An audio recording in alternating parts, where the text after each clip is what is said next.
courts. You don't have to have any precedent. You don't have to have crap. The attorneys you're up against don't even know that. You do now. You can walk into federal court, pay, I don't know, I'm guessing, $450, but if you're indigent, you pay $0. So you file your paper in federal court, and you have a state court that has discrimination laws. ADA is federal, but your state is going to have local statutes that you're going to be able to mix and match your federal complaint in and file in a district court, etc. Now, here's the problem. The attorneys did this again. How many of the attorneys that are watching this video know anything about federal court? The rules, the regulations, the rules of evidence. And a pro se litigant in a federal court? How many pieces of case law will Westlaw actually reveal that that's ever been done? You got them at a hell of a disadvantage. Those attorneys who do not have experience in federal court, which are most of the people sitting around this table, they're local, good old boy system and girl. Good old boy system. They know Montana, they know Texas, they know crap about federal court. If they say they do and they don't, that is against ethics. They could be disbarred. They hate that word, disbarred. When you make a complaint that they're unqualified or their clients are inclined to make a complaint, they told us they knew what they were doing and they never had any experience, pro se litigants, and no experience in federal court. So, the best that your attorney, defendants, can do is say, well, we know how to do this in state court, and we're qualified to do it in state court, even though we never had a class on this, even though we have no experience, even though we have no cases. We can kind of shift, sleight of hand, and maybe get away with defending against this litigant. It's not even a gray area. They shouldn't go up against a pro se litigant if they don't know how to do that and they have no experience. The other thing is that those attorneys are going to say, well, you pay us and we'll defend the state lawsuit. Then they can make the payment on their Mercedes and their new airplane. But the client is going to go, well, what about the federal lawsuit? The monkey spread again. Well, we're going to refer that out. You're going to need a specialist in ADA law and federal rules, regulations, and court proceedings. Now the defendant is going, wait a minute, I'm going to pay your law firm to do the state, and then I have to buy a whole new law firm to do the federal? And the client's going to go,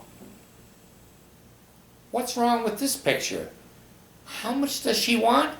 $25,000 right now, and she'll withdraw the suit? Maybe we should settle. That's where we're going, folks.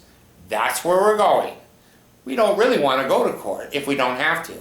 If we have to, I'll help you, and I will give you instructions on how to do that, pro se, in a court. Now, here's what you can also do with your lawsuit. I've already told you, make the phone calls, record the phone calls. Get your foundation and your base that you can prove that you tried legitimately and politely to get an accommodation and their agents refused you. Their agents are representing the company is now responsible. On any lawsuit, you are able to put more than one complaint. You can put ADA discrimination as a cause of action. You can also put a comma, fraud, comma, conspiracy, comma.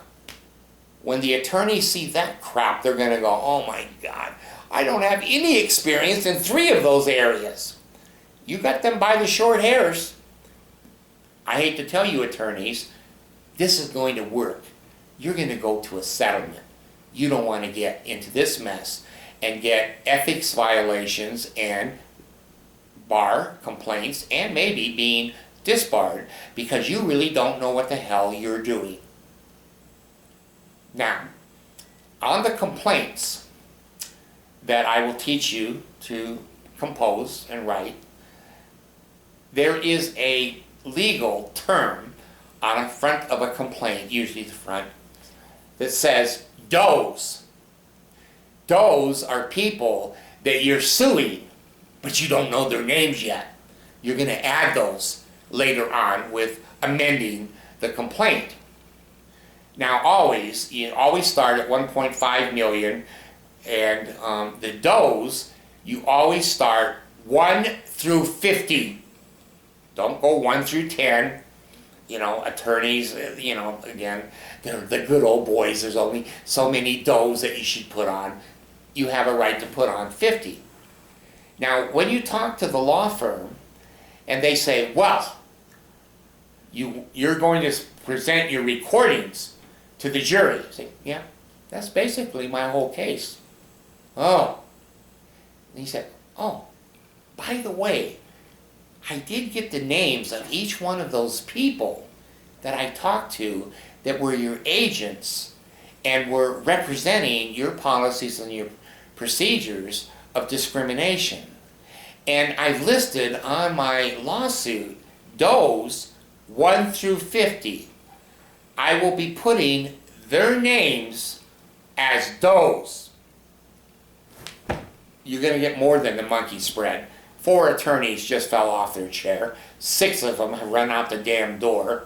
2 of them have resigned. What does that really mean?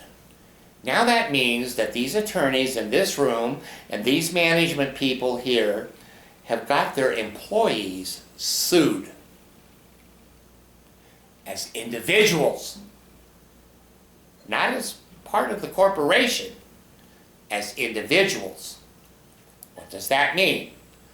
That means those employees can now sue the company that they got sued. Now you've got the Indians fighting the Indians. I should say the native people. I want to be politically correct. You have all the native people throwing spears at each other. The corporation got them sued, and now they have to go get their own attorney.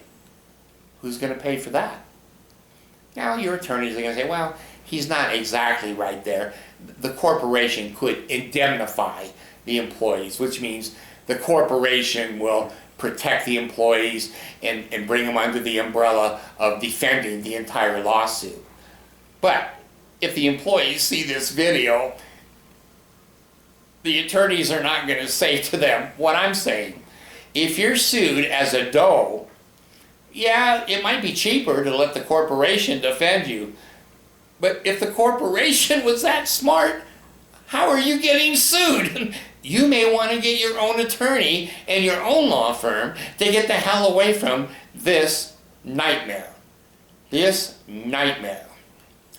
Now, as the plaintiff, you, if the does call you or email you and say, what are you willing to do?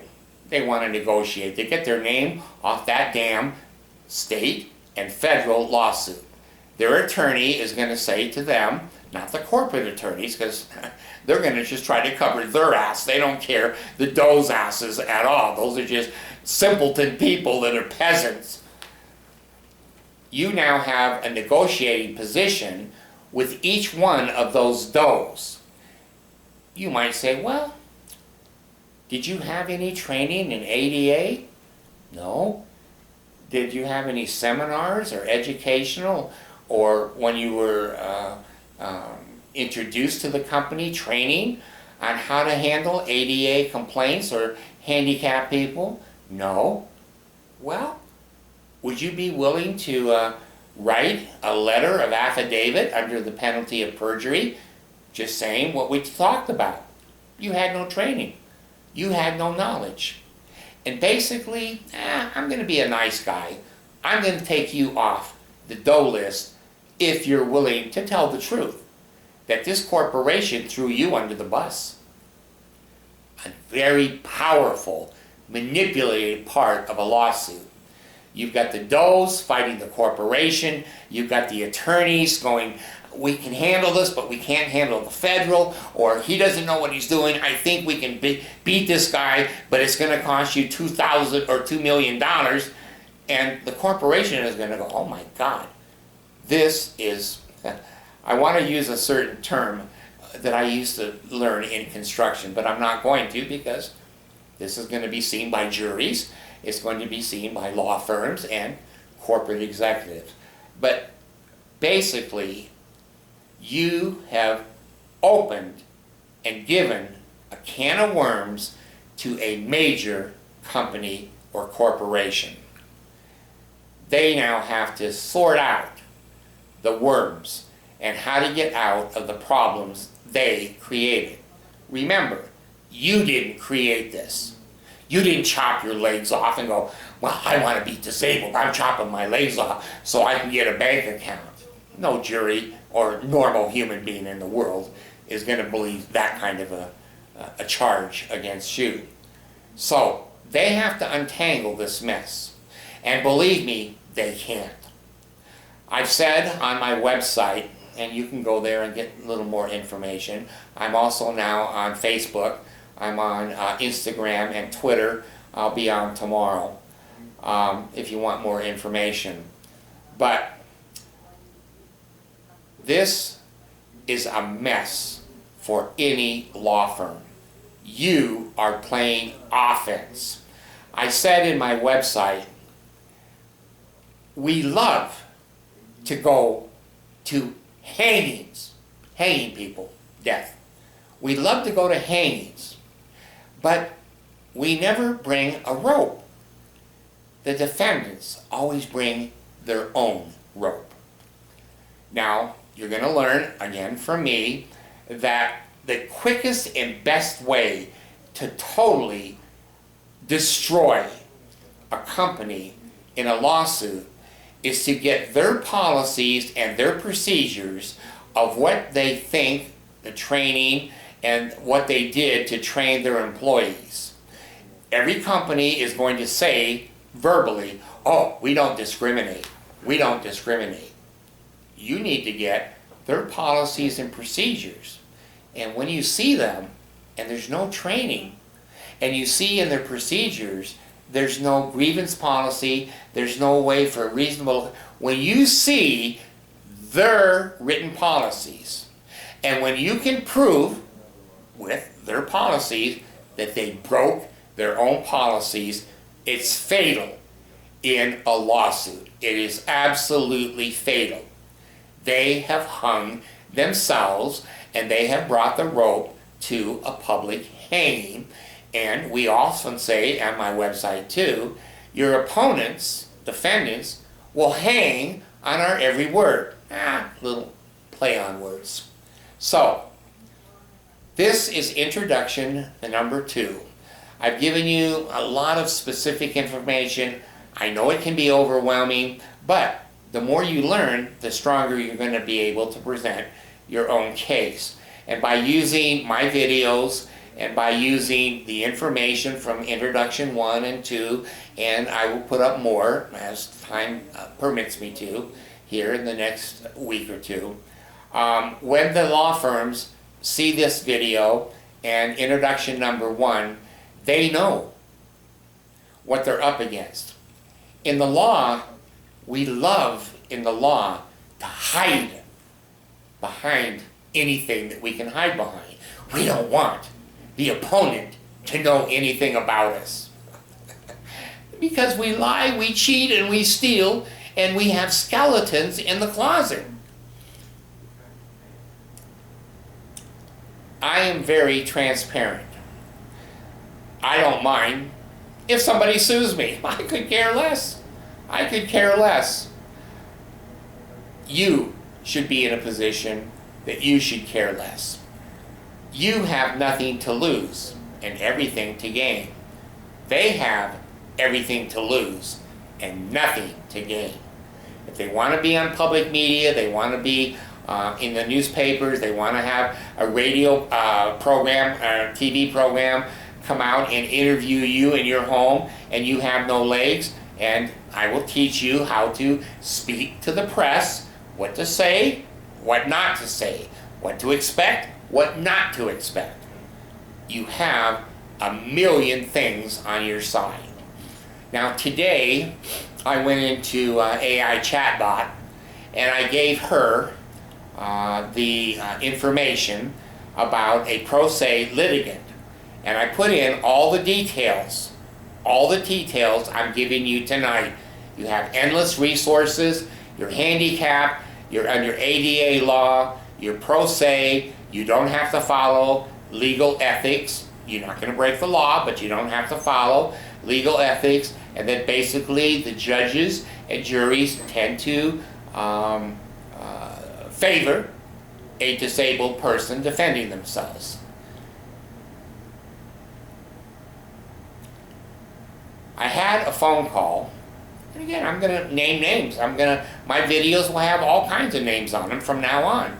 If you screw with the cockroach, I'm just going to tell the truth. I have every right and intent.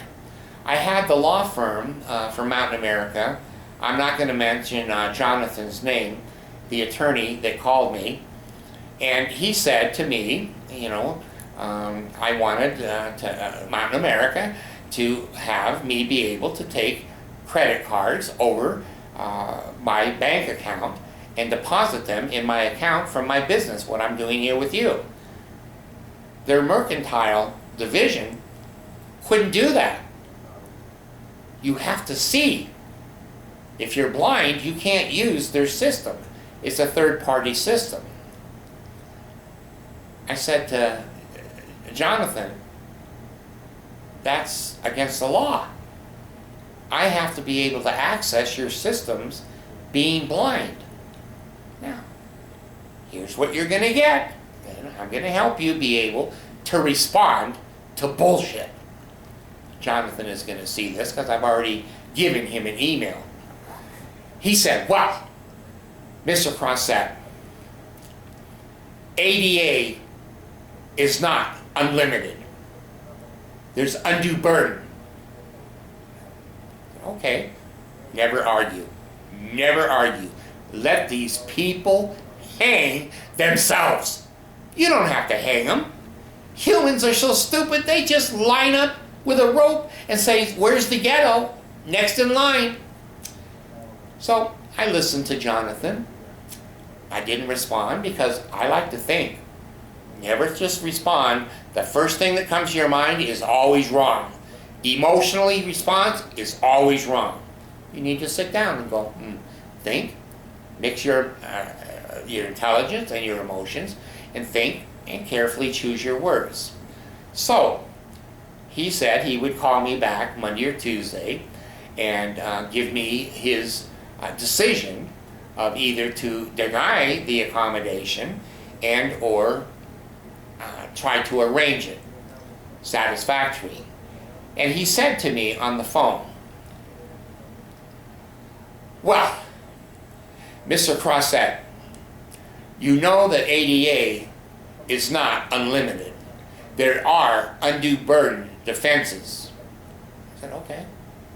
Well, I hung up. That was the last thing Jonathan said to me. I went right on 3 AI systems. They all said, John, I have to be careful because John's going to see this. John, I'm being kind, is incorrect. Undue burden as a defense to reject an accommodation is true. The term is true. That is a defense against a reasonable accommodation request.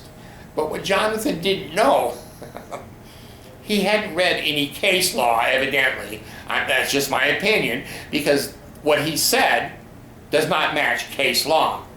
And again, you and I, we care a little bit about case law, but what people have done in the past is irrelevant. What you and I are doing is making case law. Case law doesn't mean crap to me. I make case law. That's what you're going to do. You're going to go down in the computers for attorneys that Jenny Smith sued this huge corporation and won, being disabled. Undue burden means that if the company, especially physically, if it's a physical ADA, if you're under, I think it's 15 employees, they have some exemptions because they're so small they can't afford an elevator. That is an unreasonable request. That could be grounds for not giving a reasonable accommodation. But if you have more than 15 employees, the ball game changes. If you are a huge corporation, you have lots of money, and you're big, expense has nothing to do with ADA accommodations. Old case law has favored that big companies have enough money to accommodate. Juries and judges favor accommodations against large corporations and companies. I think Ford Motor was in there and a few other old case laws. But anyway, you can look it up. Get your own AI and ask it for case law on accommodations and undue burden. So I thought about it, and I thought, I think Jonathan's wrong. I wonder why he said that to me, that it wasn't unlimited, and that it may be defended as in a burden. So I thought about it, then I emailed him. I'm going to teach you how to do this crap. I wrote back to John. I said, I just wanted to kindly summarize our phone conversation today, which you always do. Never take anything in verbally that's not recorded, and never let it go. You email your summary right back in writing with a time-stamp date on it that you proved what the conversation was. If they don't respond and say, oh, no, that's a mistake, there's a presumption, fancy word under the law. If they didn't speak up, they probably agreed. I wrote back and I said, Jonathan, I'm kind of summarizing our conversation. You're going to give me a call Monday or Tuesday. I need to be able to verbally prompt your system. And, oh, by the way, undue burden. You mentioned to me, and I don't know if you did that to educate me or to intimidate me, but I just want you to know it did neither. If you check undue burden as a defense, my reading is that you're a big, expensive corporation, and the burden of proof on undue burden is on you. You have to prove that it's a burden. I don't have to prove that it's not a burden.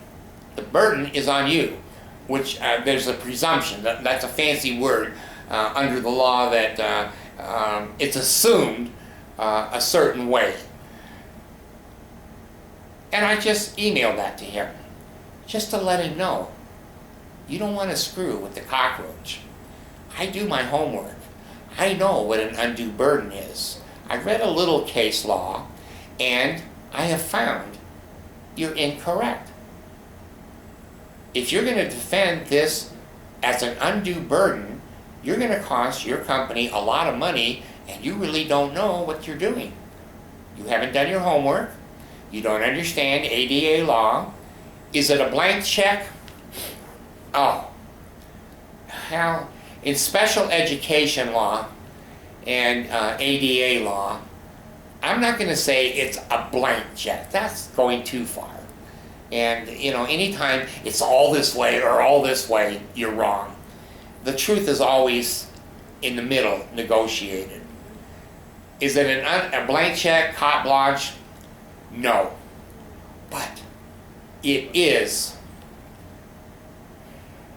statistically, because I have a little bit of a statistical background, it's more than the first standard deviation. It's probably the second standard deviation, and it may even go into the 99th percentile, into the third standard deviation. That basically trying to prove undue burden is silly. That's a silly defense. It's easier just to accommodate, negotiate, etc. Now, let me give you a couple more key points. I know this is a long video, and I don't care. If you do, good Lord, you probably turned it off 40 minutes ago. Trump signed an amendment to the ADA law in 2019. Look it up, see if I'm lying. Trump said in his new ADA amendment that you can't just run out and sue somebody immediately for ADA violations. I think there's some wisdom in that. I do. What your people, opponents, don't understand is if they ignore you, they don't call back, they don't write back, they don't email you, they ignore your text. They don't know this, but they're screwed. They've already basically, they haven't broken a law. But Trump's amendment basically indicates they must respond. And you have, I think, and you'll have to look it up. I shouldn't quote it when I'm not sure, but there's so many details. You've got to go on AI and check. It's either 30 or 60 days. You have to negotiate in good faith back and forth with your opponent for that time period, whatever it is, 30 or 60 days. If you can't get to a solution, then you have the right to sue. If your opponent ignores you, that looks very, very bad for them, starting off a lawsuit. They had a chance to accommodate, they had a chance to negotiate, and they forced you to sue them. They've already got 2 strikes against them. They don't know that. But I'm telling you that when you file, that looks very, very bad to a judge. He may not know ADA law either, but it's going to look bad as you present your case that they didn't obey the ADA suggestion and rules. They should have negotiated. You gave them a chance to negotiate because you kept calling. Keep calling, keep calling. Build it up that they're ignoring you. Build it up that they're refusing you. Build it up they're ignoring your chance and trying to get an accommodation. A lot of information, and I don't apologize for that. This is not easy shit. This is not easy, but you will win. If you've been disabled like I have been for 50 years, if it takes you a year and a half or 2 years to win, you got 48 years of pretty good life. Most of these companies eventually will get attorneys that have some common sense. This first video here and these people here watching it, they don't have, except the older guys, they may have experience going, good Lord, it's more than a can of worms. It's snakes on a plane. The younger people go, well, we've never heard of this, but we can handle this guy. He's stupid. I say, okay, sue me. Don't accommodate my clients. They'll sue you. And all of you young attorneys and young executives who think you're immune from this, you're going to get a good education. You're going to be able to say, after you lose this case, that you've actually went to the law school of hard knocks. It taught you more than your regular 80 units ever taught you. This is applying the law. The rules, the regulations, what can be entered, what's hearsay, that's crap. If you're dealing attorney to attorney, yeah, it has some basis. But if you're a pro se litigant up against a law firm, it has no meaning. None. you are in the driver's seat. You are going to run over with ADA rules and the ways to present your case with evidence, subpoenas, duces tecum, recorded phone calls, when your opposing counsel has learned that you've done your homework. They're not going to want to be disbarred. They don't want to have complaints against them. They're going to cover their ass. That is human nature. I don't care how smart they are. I don't care how many cases they've won. But they're going to cover their ass because they've got a Mercedes payment and an airplane insurance policy they have to pay for. And they're going to say, well, yeah, we could kill the cockroach. We're not going to let him fall between the cracks. Cockroaches can be exterminated. Why do you think I've called myself Cockroach?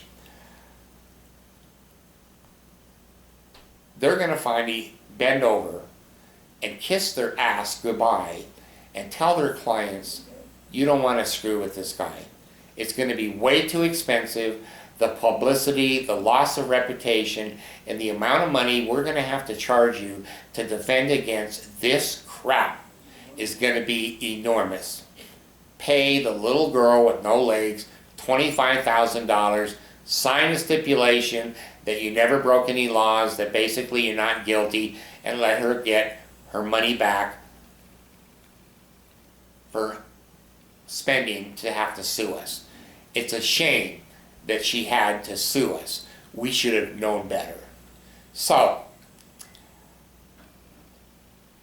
a lot of information.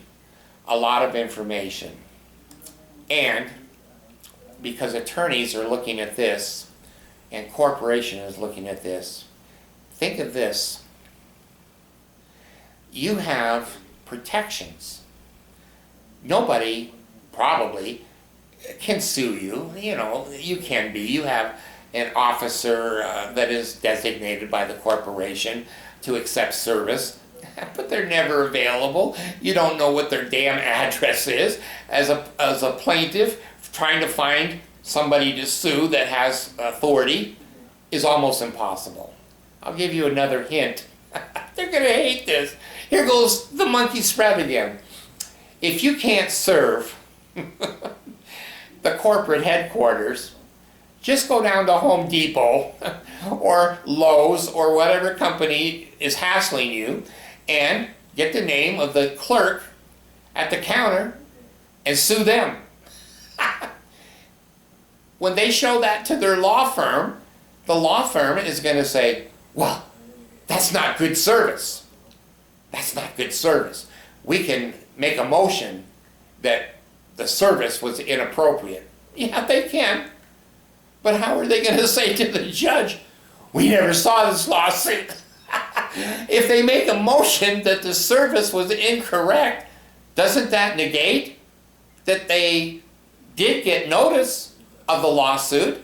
That's the purpose of service. And you, being handicapped, you can go to the court and say, well, service is usually done in certain ways, but because I'm handicapped and they were evading and avoiding service, I just served one of the employees, and I knew they would give it up to management and up to the law firm. Brilliant.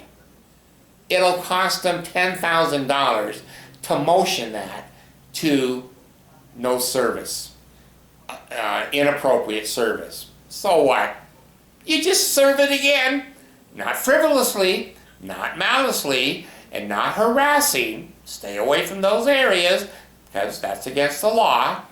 But when you make mistakes in court, even attorneys get what's called leave to amend. It means they made a mistake and the judge is going to try to let them make up that mistake and file new papers. A pro se litigant is always going to get leave to amend.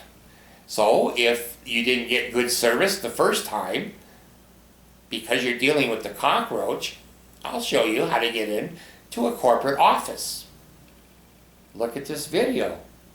I didn't have an appointment. I didn't have any phone calls in advance. I didn't have to put on a suit. I'm sitting in my lazy boy recliner. looking at the trees and the pool and the pond in a beautiful environment where I have my Coke and potato chips, and I'm in your corporate office.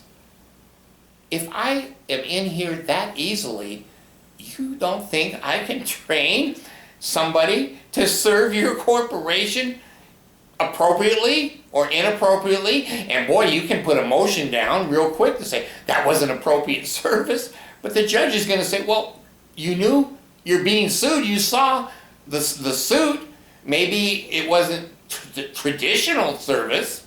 And these days, some corporations will accept service by email. Some will, some won't. Anyway, I'm already in the corporate office right now. I'm already in front of the law firm. The law firm right now are taking notes all over the table going, well, you know, he's bald. His nose is a little bit. He didn't shave. He doesn't have on fancy clothes. And that chair is big because he's got such a fat ass. Those things are all true. Those are facts. But you know what else are facts? The things that came out of my mouth. You guys are screwed. Help these poor disabled people get a fair chance at life. Take a little bit of your payment of the airplane, the country club, the vacation to Hawaii, and all of the extra things that you have. Just give these people a chance to have a respectful, decent life, even if they're disabled. What kind of people are you? What kind of people are you that when a disabled person says, I need help, I will give you, I thought about this today. I'm going to put it on this video. It's probably in poor taste, but I was born in poor taste. I live in poor taste. I am multilingual. I speak 3 languages. One is English. I have an excellent vocabulary in English. I have 2 master's degrees and some law, etc., and some experience. So I speak pretty good English. I also work construction, part of my life, getting through supporting 14 children and 5 wives. And in construction, I learned to talk shit. I'm sorry. They all do and especially the females go, this guy's crude, this guy's rude, we need to get him. You get him, I'm not going to get him. But anyway, so those 2 languages, I talk English and I talk shit. Now, there is a 3rd language. I don't know much in the 3rd language. It's called sign language. You know, I did drive school bus for Clark School for the deaf, I think in Massachusetts. And I dealt with deaf kids, and it was fun and exciting. They're a real handicapped group of people. But anyway, they used a lot of sign language. And I learned from those deaf protected class little kids some sign language. Now, I'm going to show you some sign language, and I know this may be shown in front of a jury and a judge, and I know you have to have a little bit of a sense of humor. I don't take all this crap that seriously. I've learned, you know, there is a huge cage of monkeys that live on this planet, and all I'm trying to do is help people be a little bit of a zookeeper. So I'm going to give you the sign language that I learned from the deaf kids from Clark School of the Deaf. It's that. Is that funny? Maybe it's not. Maybe it's not. To me, it's funny. That's the only sign language I ever learned from the Clark School of the Deaf. So I speak 3 languages. I want to be helpful. I want to be a good negotiator. I have no hidden agenda. I don't need any money. I have the whole rest of my life. The only thing I'm concerned about is all of you people watching this pray that I die. That could hurt me. money, lawsuits, etc. I am going to, in this introduction, second video, let people know I charge a lot. I charge 28 cents a second for my services. Get your little calculator phone out and figure how much that is. It's probably 3 times what you charge per hour. But I'm worth it. I win! I win! That's what I charge. Now, some of you young whippersnappers are going to say, well, we don't have to be worried about this guy. Handicapped people have no jobs. They have no money. They're peasants. They're cockroaches. Play on words. Here's what I do in my business. If somebody calls me that has a handicapped child that needs services, I know you attorneys love these words, pro bono. I'm not going to be crude, pro bono. Yeah, I will do some pro bono work for children, especially. If you're screwing with little people that just have had a terrible start at life, you're going to deal with the cockroach. And I'm going to probably be, let me again use the right words because it might be in front of a jury. I'm going to be more than assertive. I have worked and protected children my whole life. They kind of have a special spot in my heart. And I'll go to bat for them 100%. And I might do a lot of that pro bono, because I don't need the money. The other thing is people who are legitimate that have made complaints to you and asked for an accommodation and you've ignored them or refused them, I'm going to extend them credit. Now, you're saying, is this guy, there's the monkey spread again. Is this guy independently wealthy? How can he afford to do that? No, I'm not independently wealthy. I told my wife she didn't marry a rich man. She married a smart man. Anyway, that's still maybe debatable. Here's what I can do. I can charge 28 cents a minute. That's my regular fee, posted on my website, posted here on my video. And basically, I think that's $85 every 5 minutes. That would be a fee, $85 every 5 minutes. Now, what if these people, I give them credit, say I give them $30,000, $100,000, depends on the case, $500,000 of credit. And I do my work, and they get charged, and they get billed for it, and then they basically, I try to collect the bill, fair credit, laws, and they say, I can't pay. I cannot pay the 30 or 70 or 100,000 that I owe you. Okay, well, I don't need the money. I don't need the money. But you know what I do need? To go to the IRS and say, it was a bad debt. Is it brilliant or is it brilliant? Renaissance man, I don't know. Renaissance cockroach, probably. I can write it off as bad debt against any money that I do get. Now, let me give you again fair warning. I've been audited twice by the IRS.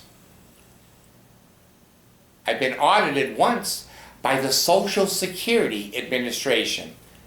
Anyone sitting in here couldn't even come close to that. Couldn't even come close to it. The results, and you can get a private eye, and he'll bill you thousands of dollars, but you just bill it to your corporation to say, is this guy lying? Go to the IRS, which they're probably not going to give it to you. I was audited twice.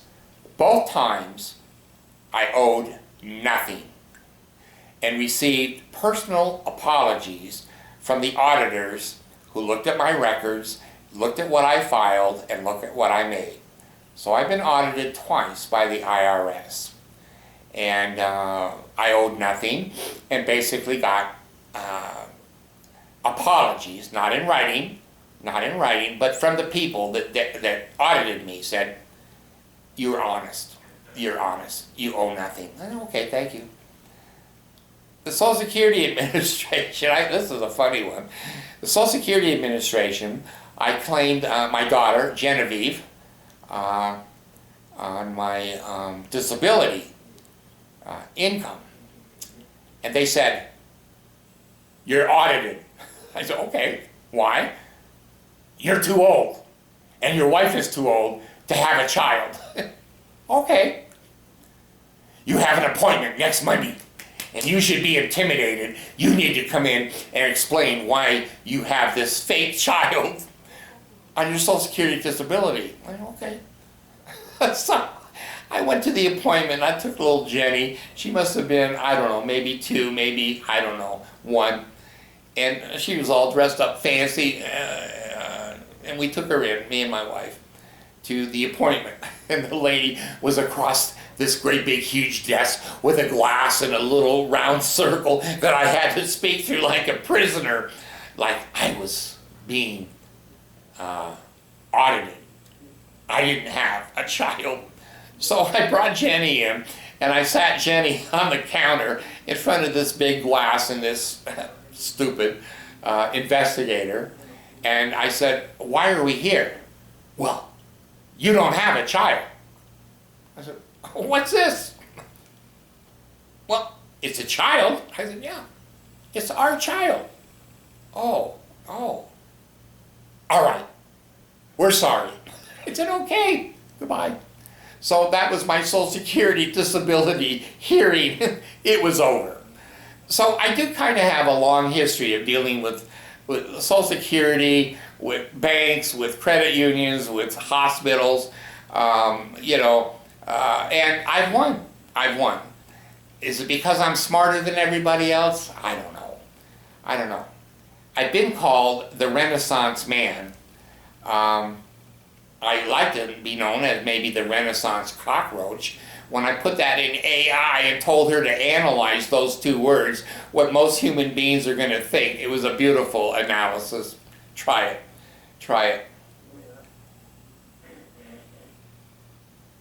My motivation is to help protect little children that are disabled and adults who are disabled that are kind of getting a raw deal in life.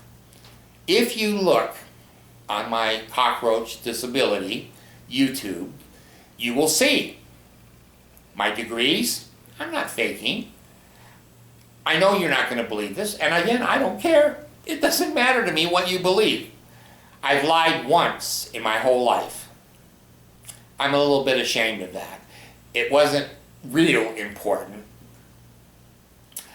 I want you to know I never lie and I never bluff. In 75 years of my life, I had one lie. It was 2 months ago, and I feel bad about it.